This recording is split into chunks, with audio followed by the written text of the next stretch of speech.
during that time, but there were a lot of states that were not. Yes, I mean, Maryland, and this is as an aside, but Maryland is one of my favorite states in the Union because it produced Frederick Douglass. And Frederick Yes. Douglass is, in many ways, I have a couple of heroes in terms of African American history. I would have to say the first would be Harriet Tubman, who's also a Maryland native, yes, but then ultimately moved elsewhere in terms of slavery. And then Frederick Douglass, Malcolm X. And what those individuals have in common is courageousness in the face of terror.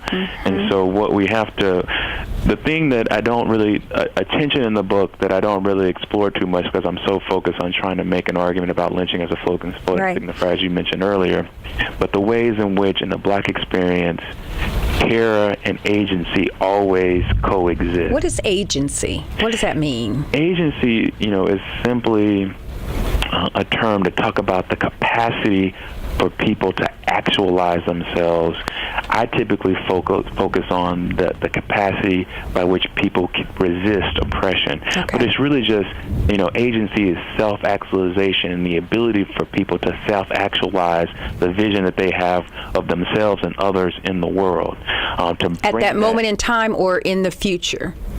At that moment in time as well as in the future. Okay. It's sort of the ability for people to envision and execute on a vision that they have for themselves. How you see yourself.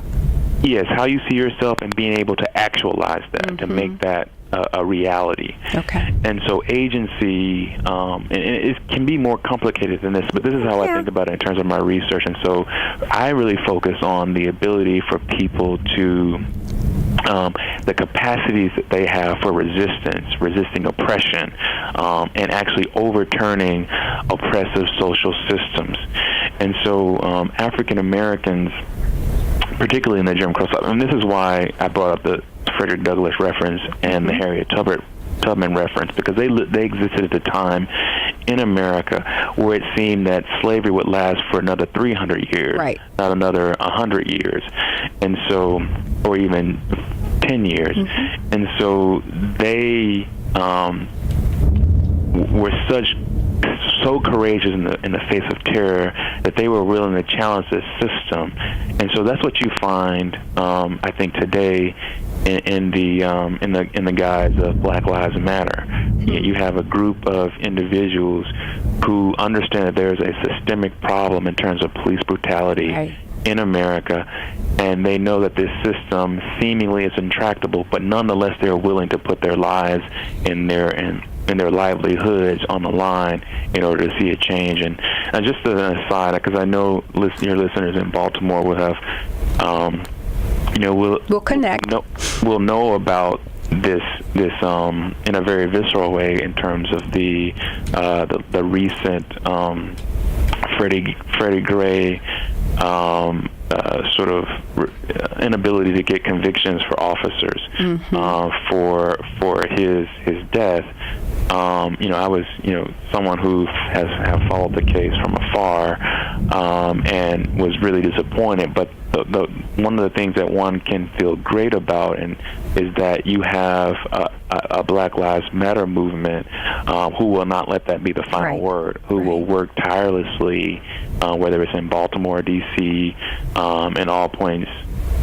And Milwaukee now. It's a major issue. And so in many ways I see the Black Lives Matter movement as a second coming of the second coming of the anti-lynching movement, because there's so many parallels between, but the one that I've thought about the most recently is the fact that you have 3 African-American women who are the founders of this movement. Right. The anti-lynching movement, the modern anti-lynching movement, was founded by Ida B. Wells, yes, an African-American woman from Mississippi, but transported to Memphis, but then ultimately she spent most of her life in Chicago. She is, someone that I didn't mention as a hero of mine, but she absolutely is, because she spoke out at a time, much like the women of Black Lives Matter, spoke out at a time in America where a black woman speaking politically even within the black community, was controversial. Right. But not only did she speak out, she took a leadership position, and without her leadership, there probably would never have been the kind of vigorous anti-lynching movement that emerged in the 1920s, 30s, and 40s. And so I know that was a long-winded answer to your question, but we like long-winded answers because we want our audience to really get a real sense of not everything in the book, but just enough for them to go out and buy it. And so I think one of the things that we started around this whole resisting lynching chapter, but you start out, and I've lifted this. This chapter explores the why and how Black Americans constructed victimization narratives of the lynched black body. That's very interesting. Yeah. And it's a similar parallel today. What the Black Lives Matter movement in America is trying to do is to get America to see unarmed African Americans who are shot and killed by police as victims. Right. Right? Right. Who are deserving of due process. Right. Period. The end! Exclamation point. Exclamation point.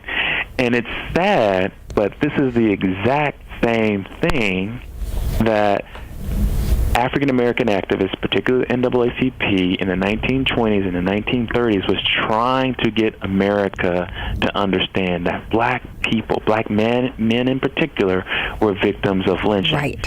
And what I'd go into in the book is that what they were trying to do is displace a narrative of Say black that one more criminality. time. Say that one more time. Displace. They were trying to displace an entrenched narrative of African American men being inherently criminal. Right. And that is still the same today. Yes.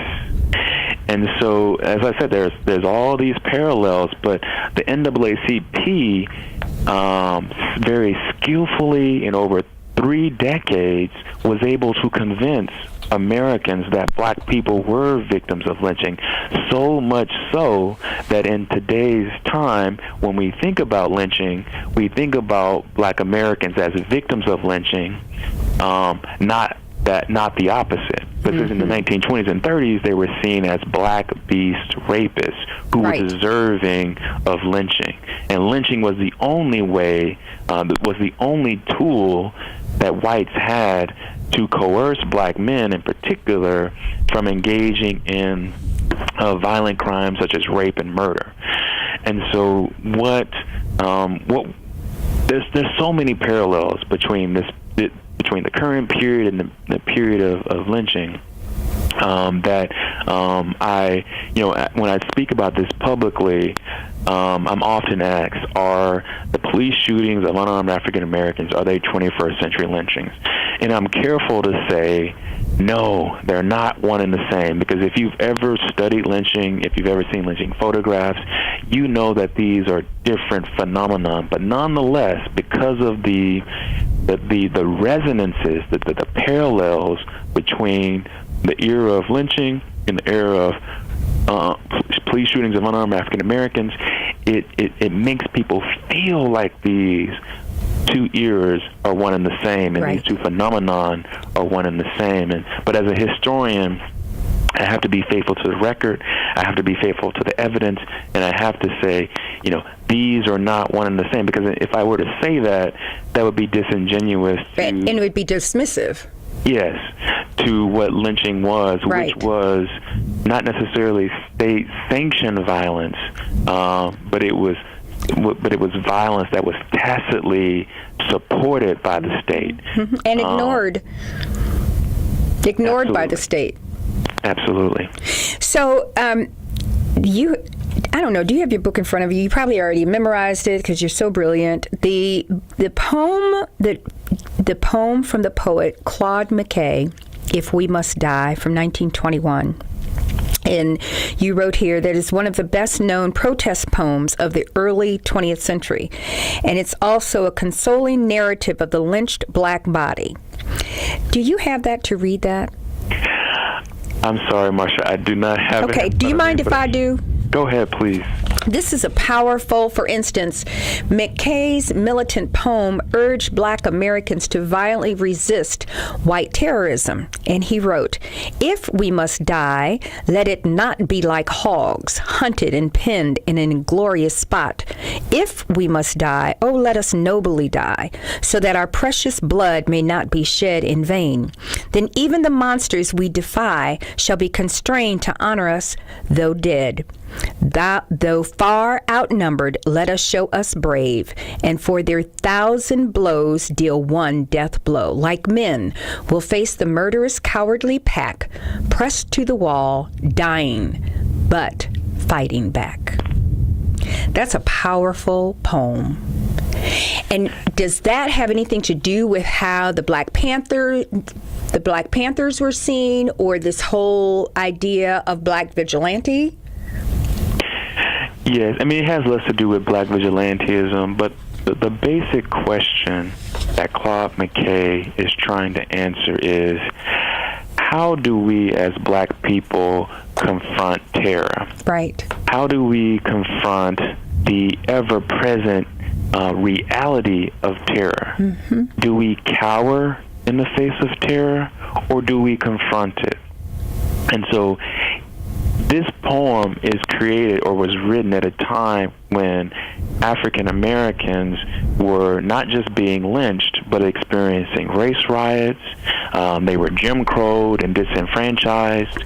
And so Claude McKay is trying to make an impassioned argument to African Americans to, even though you are thought inferior, even though you are dehumanized in a variety of ways, what we need to do as African American people is to resist. Mm-hmm. And not just resist when it's convenient, right, but to resist when there are, because what the poem is really about is that even though you know you're going to die, right, even though you know resistance is futile, resist anyway. Let your last stand be symbolic of your humanity.